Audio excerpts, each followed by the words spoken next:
Good day everyone, welcome to our report wherein we would be discussing about the air conditioning system. I, Alyssa, Dominique, Valdevieso would be discussing this topic alongside Prince Mhark Tolo. So what is an air conditioning system? An air conditioning system, also known or referred to as AC or as aircon, is a system used to cool down the temperature in an inside space, removing the existing heat and moisture from the room. Essentially, they work by taking warm air into a system and dispersing cold air, but there is much more to this process. During the home air conditioning process, a fluid, normally water or air, is cooled by the evaporation of another liquid, called the refrigerant. Your air conditioner quickly converts gas into a liquid, and then back again, using chemicals that remove the warm air from inside your home. It then gets disposed of outside. In simple terms, an air conditioning system controls the temperature, humidity, and quality in indoor spaces. There are multiple functions of an air conditioning system, and among these are the following. Cooling. Air conditioning units work by removing the warm air from inside your home and pumping it outside, while releasing the cool air back into the room, reducing the temperature. Naturally, keeping indoor air cool and comfortable is a top priority of any air conditioning system. Depending on the size of the space being cooled and the architecture of the building, you may be able to choose from central air, window AC unit, or ductless AC unit for a residential property. Large commercial buildings typically require special rooftop systems to deliver powerful and reliable cooling. Second would be dehumidifying. Air conditioners contain a filter that removes particles and allergens, such as pollen and dust, from circulating into the air, helping clean the air inside the rooms. Similarly, they also act as dehumidifiers. This is because conditioners draw moisture from the air within a room, reducing the humidity. Another very important function of an air conditioner is humidifying indoor air. Even in dry regions like the Southern California or in the western states, nations, moistures can become very trapped inside a home or business, making the indoor air much more humid than the outdoor air. Unfortunately, the very process that creates cooled air within the AC unit also dehumidifies that air. This dehumidifying action is the reason that AC units must have drains to remove the water that they condense out of the air. The third would be ventilation. Air conditioning is important for ventilation. Whether one has a central air or a window wall unit, an air conditioner will be helping to circulate air within a home in order to keep spaces from feeling stuffy. One can even run out of AC on fan mode instead of cool mode if indoor temperatures are comfortable and you just want a bit of fresh air moving through your home.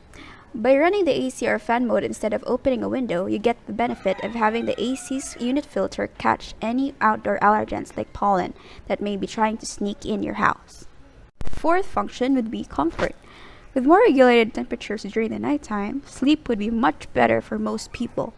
Keeping bedroom cool ensures one is much more comfortable while one is sleeping, which in turn will make one sleep better for the day ahead.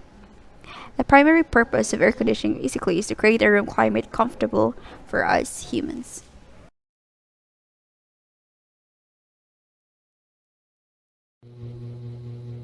An efficient air conditioning system offers the much needed relief during the start of the hot summers.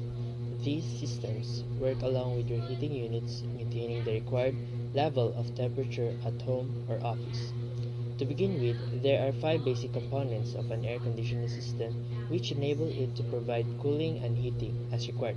These components are discussed below. An air conditioner has 5 main parts. First, the refrigerant. The refrigerant, also known as coolant or by its brand name Freon, is a special fluid that is vital to cooling and freezing technology. It operates in a closed loop and carries heat from the inside of your building to the outside.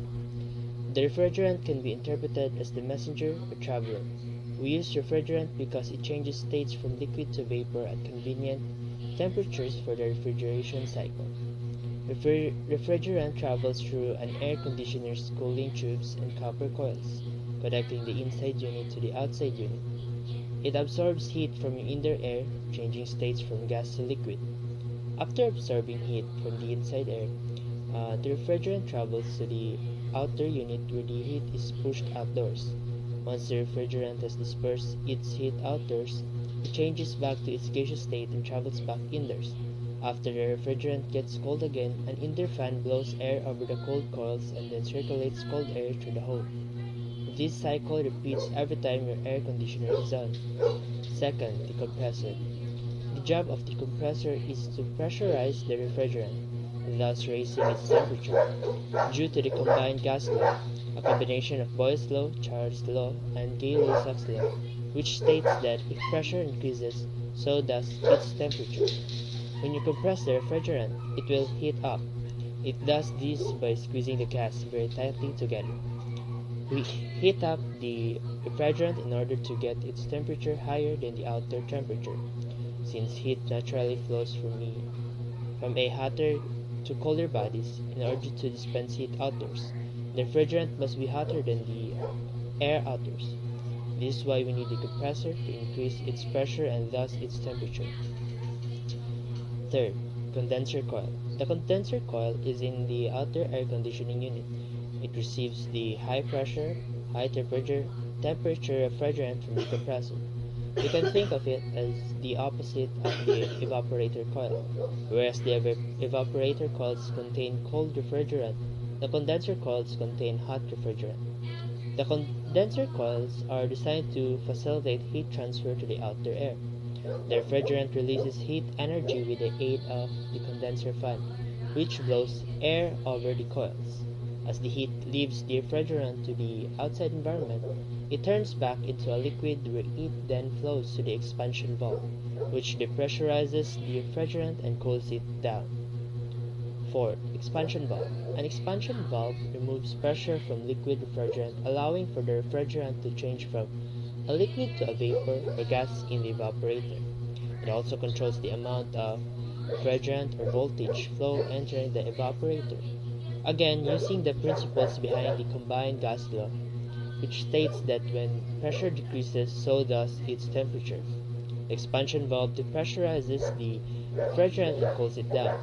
When the refrigerant leaves the condenser in its liquid state, it has dispersed heat, but it is still too hot to enter the evaporator coils.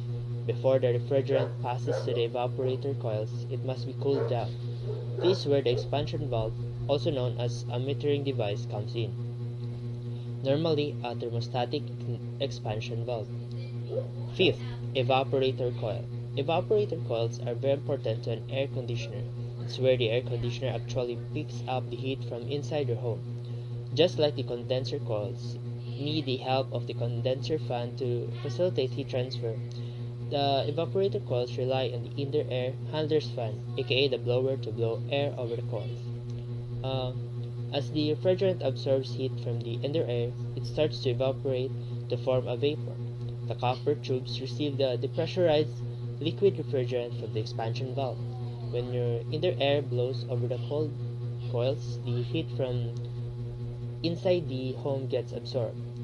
This is because of the second law of thermodynamics, which states that heat flows naturally from hot to cold. So, summary of how the refrigeration cycle works. The return vents, located inside your home, suck in hot air from inside the room. The refrigerant picks up heat as air flows over the evaporator coils, which are very cold. Once the refrigerant absorbs a certain amount of heat from the indoor air, it then discharges it to the compressor, which pressurizes and heats up the refrigerant. After passing through the compressor, it flows through the condenser coils. A big, often loud condenser fan helps to push air over the condenser coils to facilitate heat transfer outdoors. Refrigerant then cycles back over an expansion valve, depressurizing it and cooling it down. It then performs the same heat absorption process over and over again. Now you know about the 5 main components of an air conditioner. Installation of air conditioning systems. Before you start, make sure you select a window close enough to an outlet. Most window ACs have power cords between 5 and 6 feet long. See what side of the AC the cord extends from and choose an outlet the cord reaches. Also, have your owner's manual out to follow along with the manufacturer's directions. Required tools: screwdriver, measuring tape, manufacturer provider, screws and brackets, scissors depending on the model. Step 1. Remove your AC and find the center of your window. Expert tip: be careful removing it from the box. The back of the unit can be sharp. Remove all the pieces from your box to confirm all the parts were sent. Measure the width of your window and mark the center with a pencil. Marking the spot will make the installation easier and ensure the side panels evenly reach both sides of your window. Step 2. Open and prepare your window. Open your window if a weather strip is provided from the manufacturer. Install it now. These strips help block any air that may pass through tiny cracks and protects your window from possible damage when you're installing or moving off the AC. Not all models will have these weather strips and your AC will work fine without one. Step 3. Attach the side panels. Side panels into the appropriate place on your unit. Slide them all the way in and then secure the adjustable panels into your window AC using provided screws. Connect all the screws to avoid any gaps, which can let warm air, allergens, and pollution into your home. Step 4.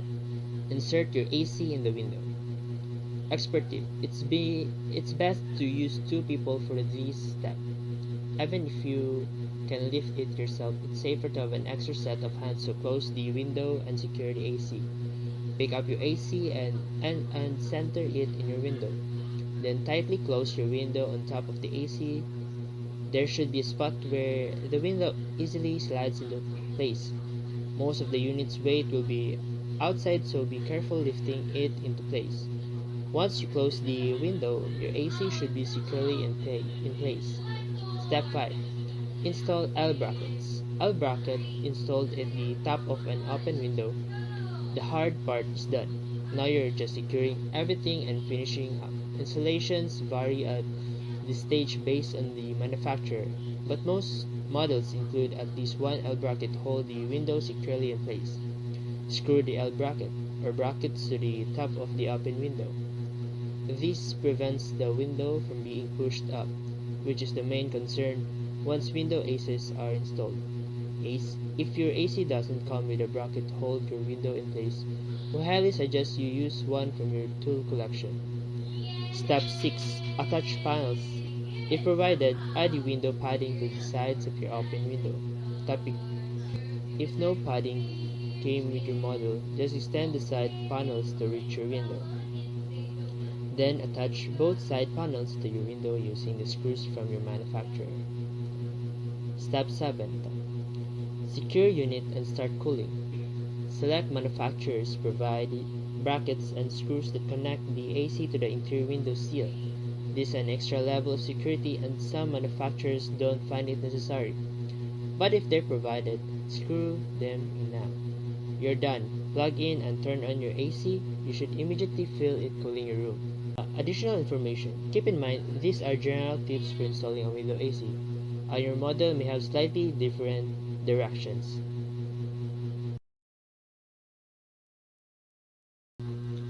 Key points of the air conditioning design process. Carry out a detailed site survey. Calculate the required heating and or cooling load. Identify a range of suitable units with the required capacity. Discuss the options with our customer and make recommendations. Select the most appropriate units and any customizable options. Identify the optimal positions for the units. Draw up a code for the installation. Air conditioning systems control the temperature, humidity, air movement, and air cleanliness inside a building in order to provide occupants a comfortable environment with good indoor air quality. In general, air conditioning system can be categorized into room coolers and centralized systems. Room coolers, such as window and split type air conditioners, are most commonly adopted in residential buildings. The whole refrigerant cycle is completed within the room cooler machine. The figure below shows the interior structure of a window type room cooler. Casing, control panel, function, selector, fan control, thermostat, louver, grill, evaporator, blower, fan, motor, evaporator coils, blower motor, vent, condenser coils, condenser fan. The split air conditioner comprises of two parts, the outdoor unit and the indoor unit. The outdoor unit, placed outside the room, houses components like the compressor, condenser, and expansion valve. The indoor unit comprises the evaporator or cooling coil and the cooling fan. The outdoor unit connects with the indoor unit by two refrigerant tubes. The cooling capacity of split-type air conditioner is usually larger than that of window-type, indoor unit and outdoor unit. Centralized air conditioning systems are used for cooling large space or entire building. Generally, the COP, which is the coefficient of performance of centralized air conditioning system, is higher than room coolers. In centralized air conditioning systems, large compressor, condenser, thermostatic expansion valve, and the evaporator are accommodated in large plant rooms. The components perform all the functions similar to a typical refrigeration system. However, all these parts are larger in size and have higher capacities.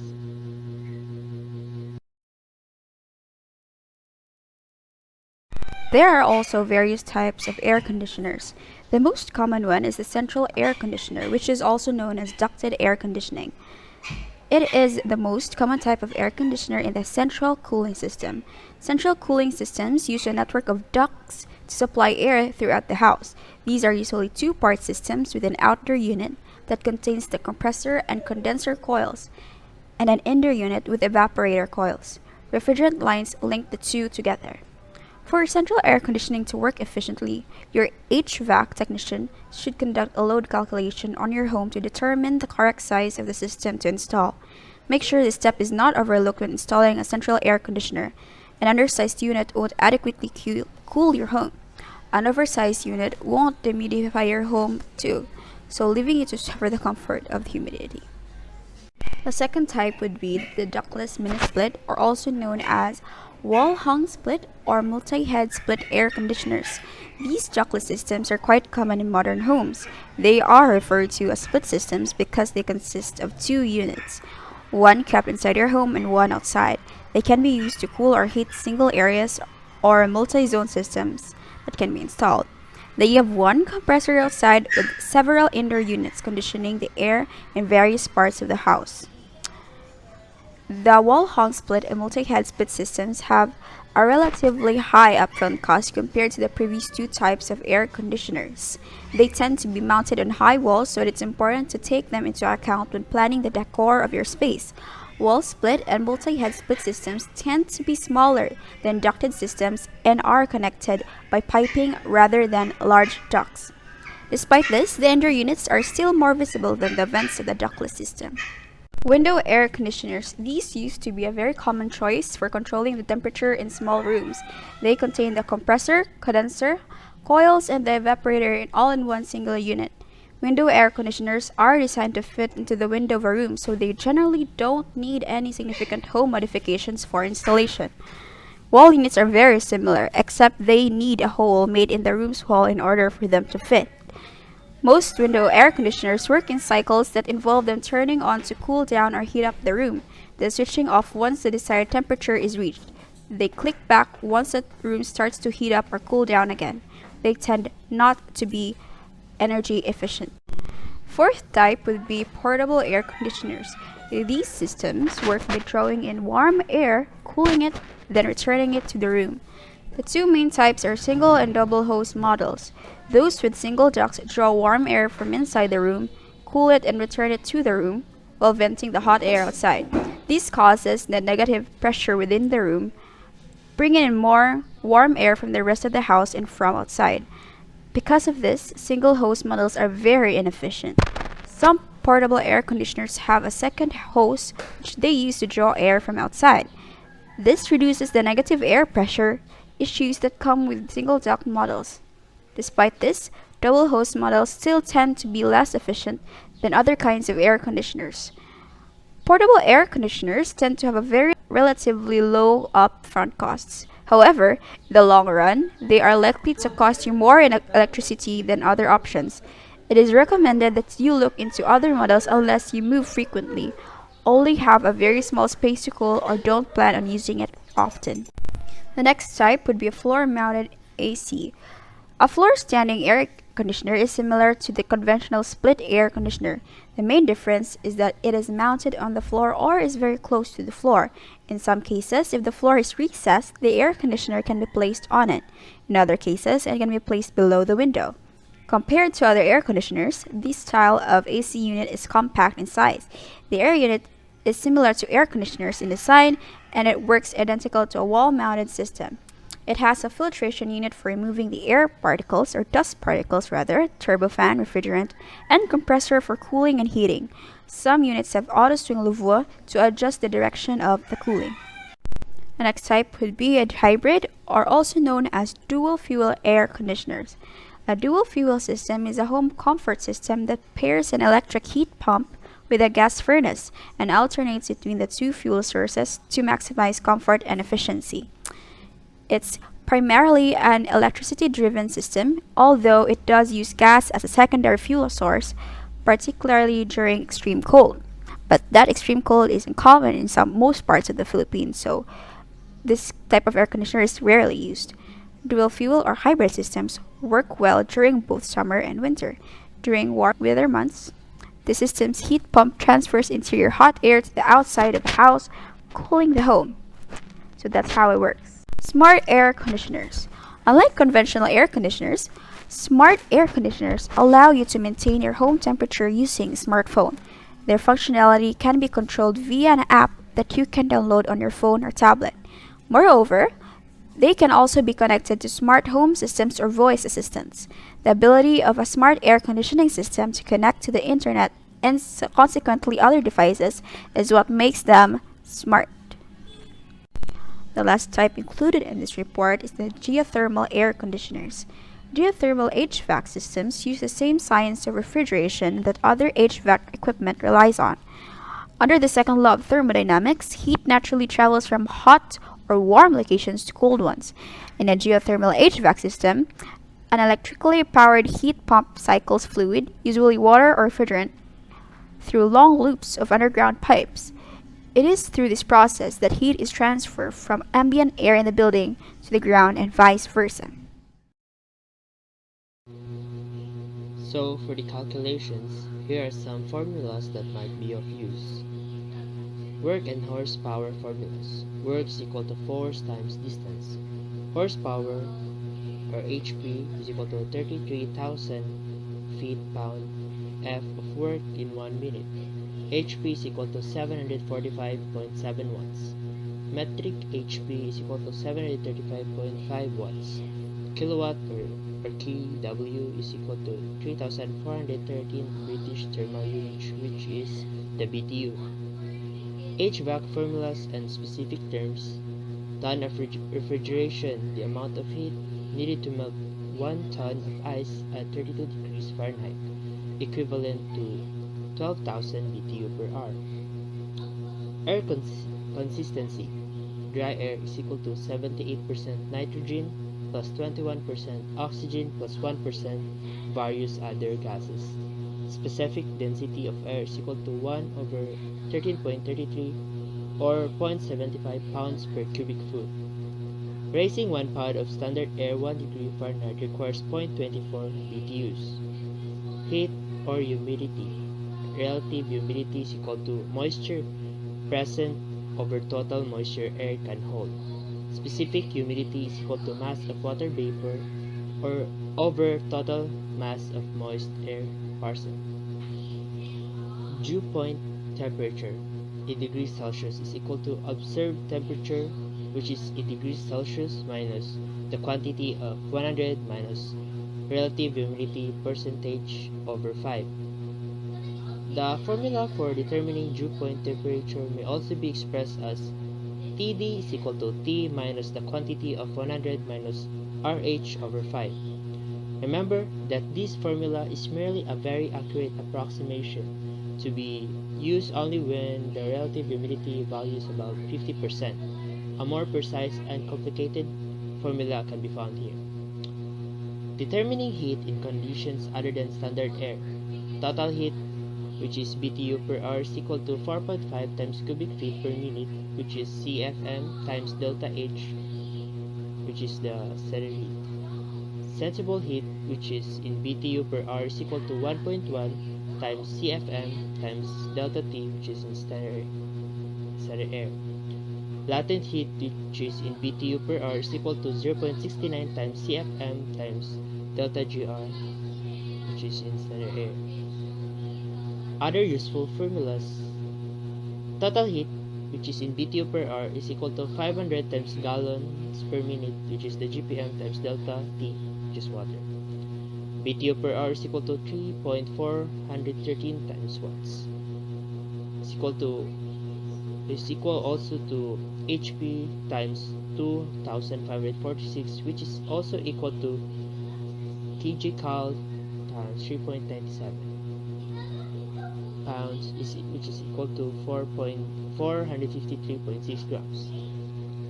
Pounds per square inch, which is also means PSI, is equal to feet water over 2.31, which is equal to inch of mercury, Hg over 2.03, which is equal to inch of water over 27.7, which is also equal to 0.145 kilopascal, which is in kPa. GPM is equal to 15.85 times liters per second. CFM is equal to 2.119 liters per second. Wattage per square foot is equal to 0.0926 times wattage per mass squared.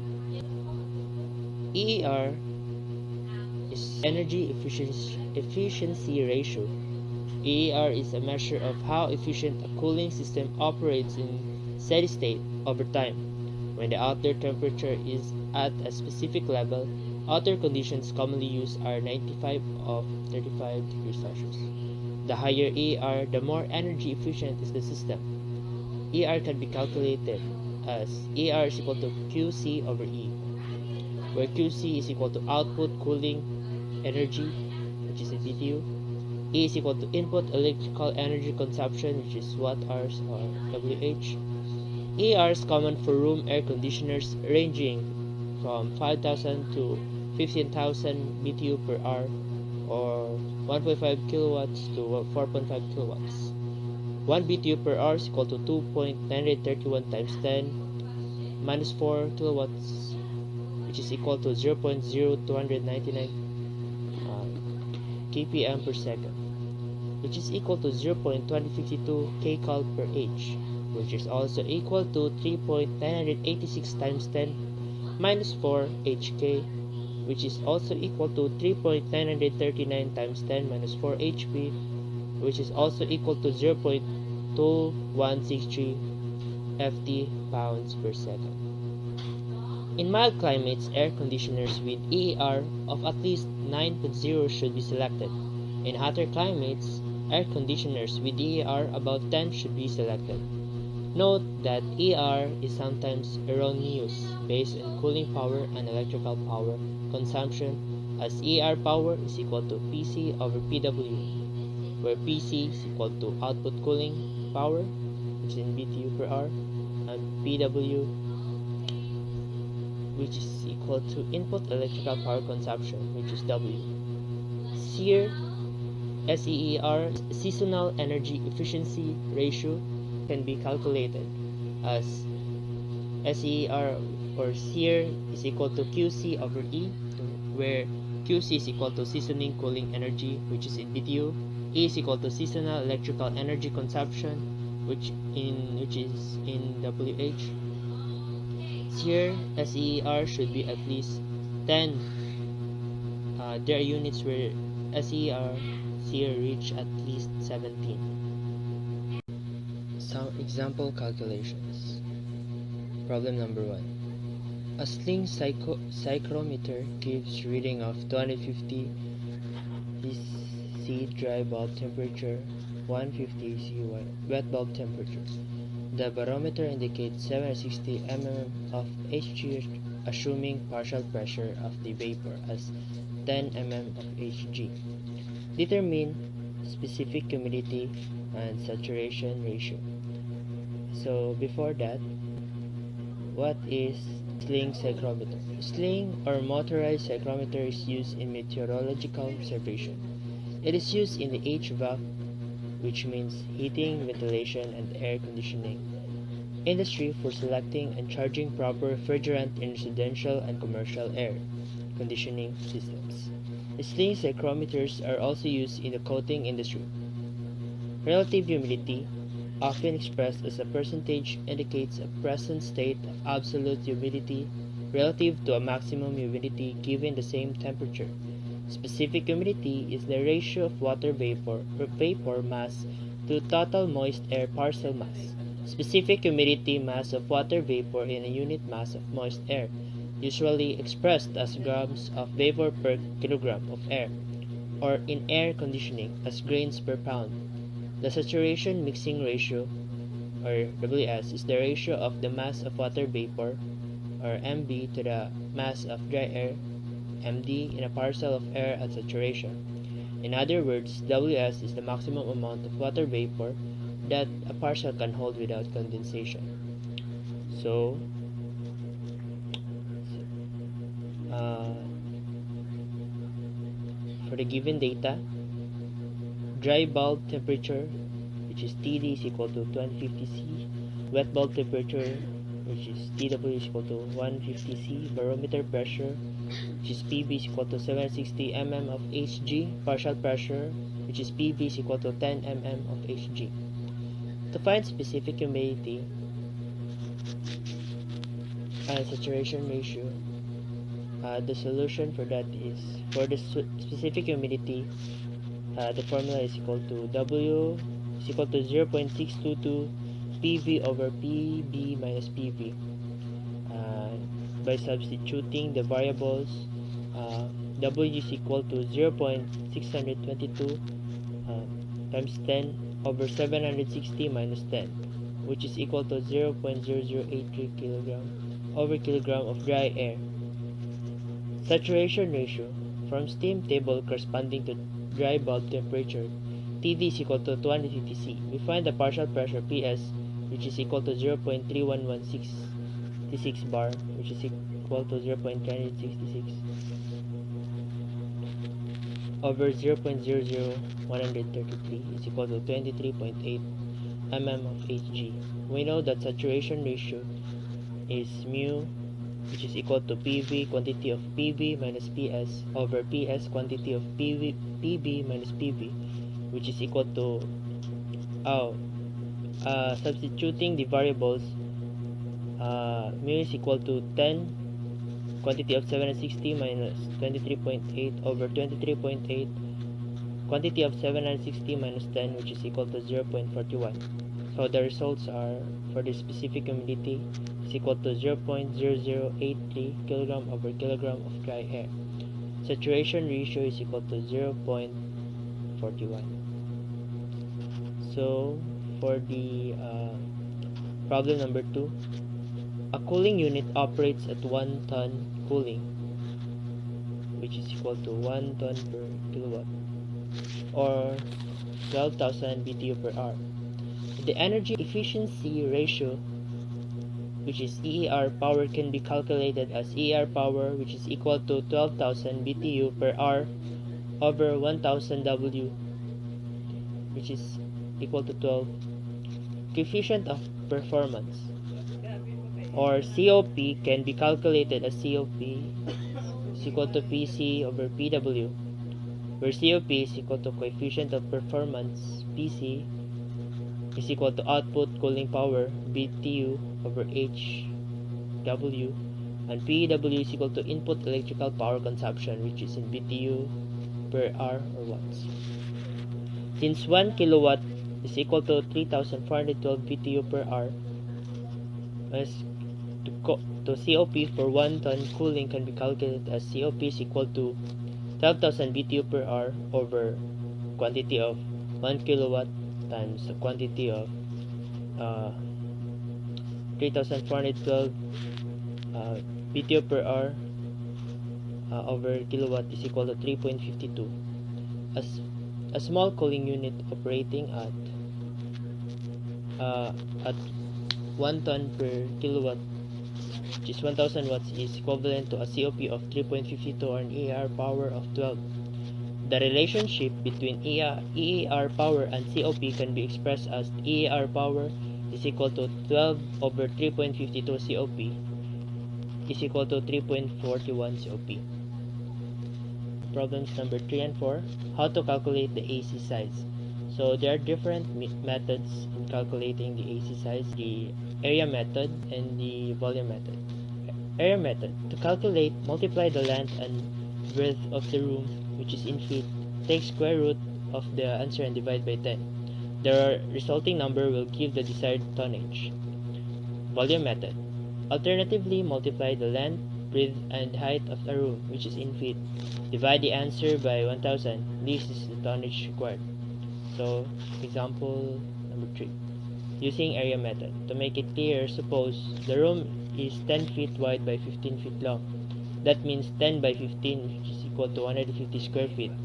Take the square root 150 over 10. We get 1.247. So choose an AC which is 1.2 tons. So basically for a room which is 150 square feet, we need to get 1.2 ton AC. Sample 4. Using volume method. The room is 10 feet wide by 15 feet long and height is 20 feet, double height. That means 10 times 15 times 20, which is equal to 3000 cubic feet. And 3000 divided by 1000, we get 3T. Choose an AC which is 3 tons. So basically for a room which is 3000 cubic feet, double height, we need to get 3 ton AC. So for the next problem, ceiling height.